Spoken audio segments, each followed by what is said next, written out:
Assalamualaikum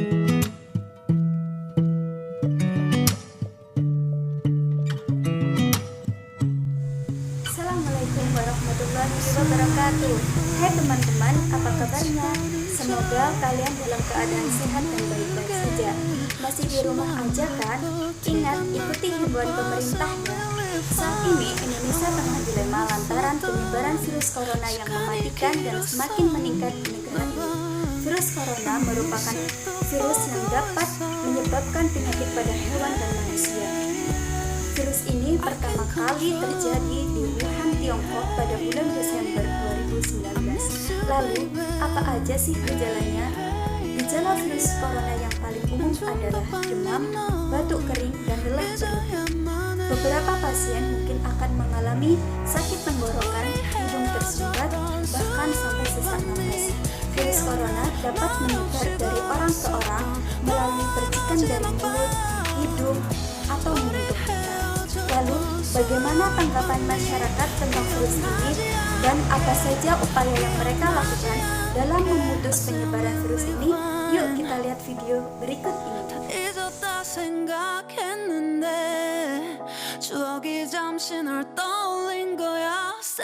Bagaimana tanggapan Anda mengenai COVID-19 yang sekarang sedang terjadi di Indonesia?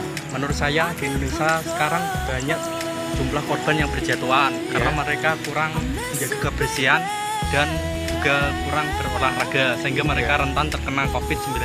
Oh iya.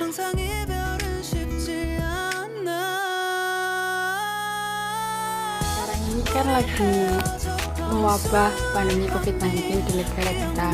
Menurut kamu tuh dalam aspek negara atau pemerintahan yang berdampak tuh apa sih? Adanya wabah, menurut saya sendiri, adanya wabah COVID-19 ini memang sangat berpengaruh dalam berbagai segi kehidupan masyarakat. Salah satunya adalah dalam pemerintahan atau negara.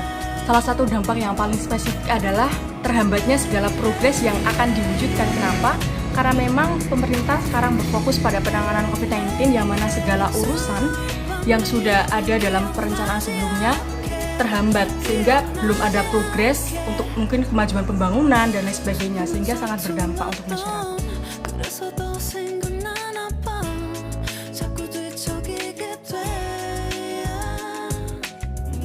Pemerintah telah mengerahkan program di rumah aja. Apakah menurut Anda hal itu efektif? Menurut saya pemerintah kalau membuat aturan pasti ada plus minusnya ya untuk semua orang. Kalau program di rumah aja itu bagi yang bekerja atau kuliah itu kayaknya kurang efektif karena mereka kan harus tetap beraktivitas di luar. Nah, mungkin di rumah aja itu tepat untuk misal kita pulang kerja itu nggak usah main, tetap di rumah, dan itu kita mengurangi untuk kumpul-kumpul sama orang banyak gitu sih.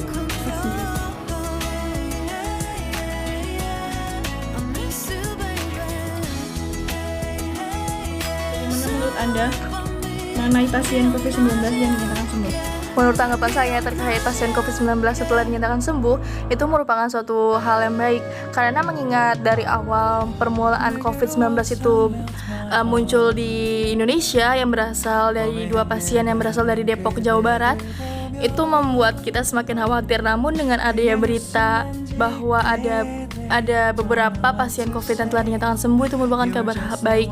Karena sesuai update COVID-19 per 9 Mei 2020, pasien yang sembuh sudah mencapai 2.607, sedangkan yang meninggal itu mencapai 959. Dengan adanya kabar bahwa ada pasien COVID-19 yang telah sembuh, maka itu bisa menjadi sebuah respon positif bagi pasien COVID-19 lain yang masih terjangkit virus tersebut.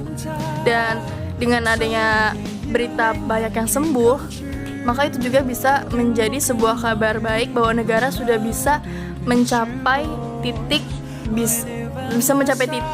untuk menghadapi virus tersebut dengan cara yang baik.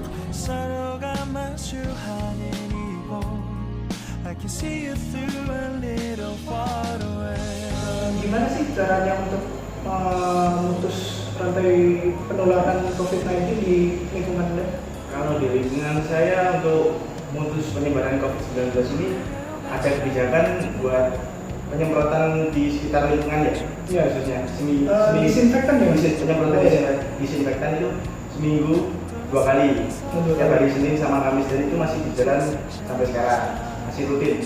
Kalau menurut saya sendiri kan sudah ada kebijakan dari pemerintah untuk di rumah saja ya, stay di rumah. Itu sebaiknya kan dilakukan saja.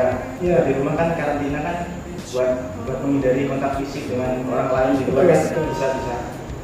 Ya kalau misalkan ada keperluan mendesak yang sangat mendesak sekali keluar rumah, kita harus pakai masker ya, khususnya. Dan menjaga jarak dengan orang lain biar tidak terjadi kontak fisik.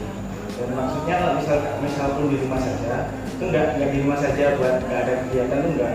Kita harus stay safe dan tetap hati-hati dan sama jaga kesehatan lah, jaga kesehatan, jangan pola makan dengan olahraga sama makan yang sehat-sehat. Karena dengan hal tersebut kan bisa menguatkan sistem kita ya. Bisa kuat. Jadi buat virus COVID-19 ini sampai ke tubuh kita kan bisa terminimalisir lah. Oh iya. Pastinya juga mencuci tangan dengan sabun terus ya. Cuci tangan itu harus rutin ya. Karena bisa mengurangi kuman yang nempel itu banyak. Iya. Gitu ya. Iya. Jadi gitu guys caranya untuk mencegah rantai penularan COVID-19. Menurut saya sih ya benar sih katanya Mas Vigo ini, kalau kita harus stay safe, kita harus stay di rumah, stay at home. Kita juga harus olahraga, menjaga pola makan. Dan jika misalnya kita kepepet banget nih harus keluar, pastikan Anda selalu pakai masker atau mungkin juga membawa hand sanitizer.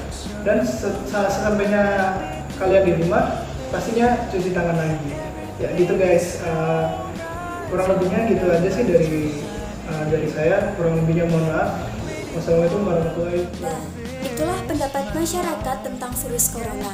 Ternyata peran kita sangat penting dalam memutus rantai penyebaran virus corona. Caranya sangat mudah. Cukup ikuti himbauan dari pemerintah, belajar dari rumah, bekerja dari rumah, dan beribadah di rumah. Kedua, rajin cuci tangan dan pakai masker ketika berpergian. Dan terakhir, lakukan social distancing. Cukup sekian video proyek kebangsaan mata kuliah kewarganegaraan dari kelompok 1. Mohon maaf apabila salah dalam perkataan dan perlakuan. Wabillahi taufik wal hidayah. Wassalamualaikum warahmatullahi wabarakatuh.